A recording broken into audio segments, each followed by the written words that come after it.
আঞ্চলিক বৈষম্য, অর্থনৈতিক বৈষম্য, এবারের সরকারও সেই অর্থনৈতিক বৈষম্য কিন্তু দূর করে না এবারের বাজেটের মধ্য দিয়েও।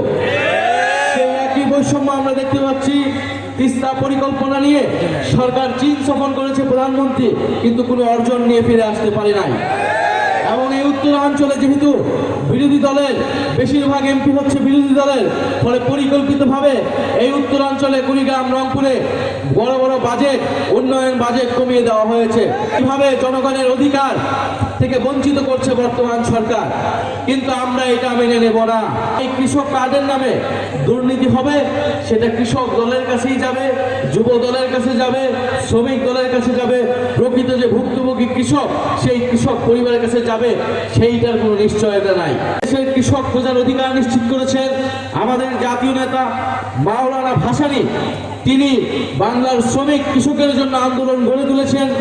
আমরা চাই সেরকম নেতৃত্ব গড়ে উঠবে কৃষক শক্তির মাধ্যমে। শুধু কৃষক নয়, জাতীয় পর্যায়ে থেকে বাংলাদেশকে নেতৃত্ব দিবে। কেন্দ্রীয় যুগ্ম আহ্বায়ক ও রক্তের উপরে দাঁড়িয়ে ক্ষমতায় এসেছে আপনার ইসলাম ভাই, প্রধান আলোচক হিসেবে সম্পাদক জনাব ডক্টর আতিক মুজাহিদ ভাই, মাননীয় সংসদ সদস্য, কৃষক শক্তিকে আত্মপ্রকাশে সবাই ভালো থাকবেন, সুস্থ থাকবেন। ইনকিলাব ছাত্র শক্তির পক্ষ থেকে, যুব শক্তির পক্ষ থেকে